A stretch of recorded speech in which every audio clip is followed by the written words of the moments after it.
Hello and welcome to the Foxcatcher AFL show. My name's Julian Vallance, joined as always by Bernie Vince. Bernie, round 22 action, Thursday night game. It's the best game of the round by far, and it's got ramifications everywhere throughout the 8 here.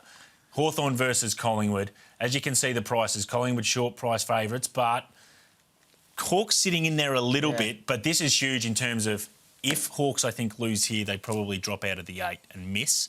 And if the Pies are to lose and keep that trend going of losing, they might not make the 4. Huge consequences for the loser, isn't it? Now, I saw Hawthorn live last week in Adelaide. Geez, they started well and really pushed Adelaide, who at home are 11-1 now. So they were very good for a long period of that game.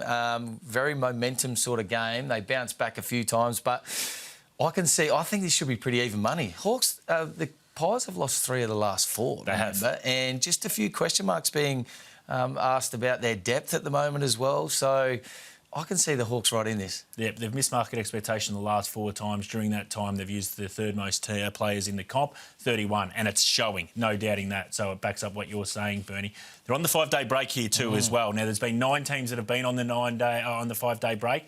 4 wins, 5 losses, so that's not too bad. Can't read too much into that. But then if you hit the market expectation of what they're expected to do, only 2 teams have been able to do that.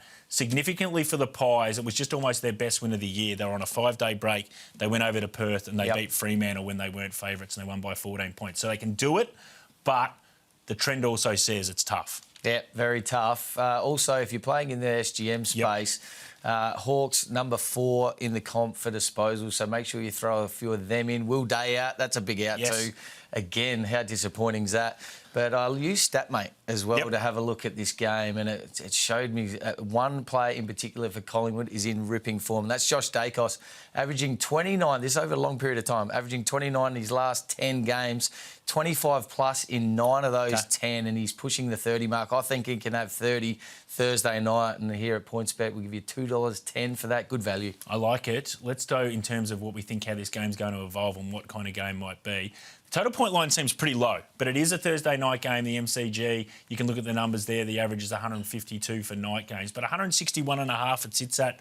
Bernie, it sort of went up 160.5. It's extended to 161.5. Recent games show the average around 173. I'm going to play the overs here. I think it's beautiful conditions. There'll be no dew point, so I think the ball will be pretty dry all throughout. I'm happy to play in that space. You want to play it all? I'm going to stay out of this one, being a night game. Too much of a risk for me. A bit more conservative than you. I've seen the way you go about things. I'll stay out of this one, but as I said, Hawthorn number 4 in disposals for the comp and throwing Josh Dacos for 30. Geelong versus Essendon, Friday night down at Geelong, and you look at the prices there and you go, well, there's not much we can talk about. Nope. Oh, there's a lot we can talk about here, Bernie. I'm going to tell you right now. It's Jezza versus the Bombers. Yes. This is what we've got at PointsBet, exclusive to them. Can he outscore the Bombers on Friday night? If you think he can, you're going to get $10. And you give me the numbers. Well, I just did some homework on this one because I know you don't do that sort of stuff. Essendon, over the last 4 weeks, have averaged just 49, so under 50. Jezza, the last 2 weeks, has averaged 52. Okay. So if you're going on averages, I like this. And he outscored North Melbourne just 2 weeks ago. Smashed them. 67 to that 49 also. So it can happen.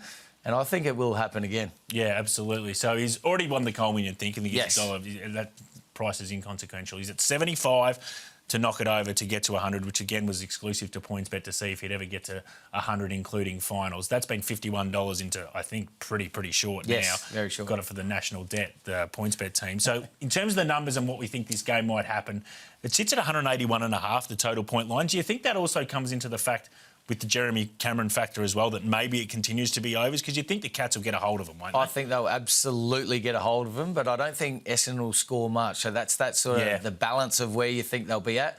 I think they'll be somewhere in the 45 to 55 mark. So that means to get those overs, Geelong are going to have to score big. Yeah, and it's a night game. They do average 103. Check us out on Foxcatcher socials. It's all through there at Foxcatcher Intel. You get all the information. You'll even see Bernie at some stage. If you're having a bet, please make sure it's a really sharp one. We'll see you very soon for some more footy action.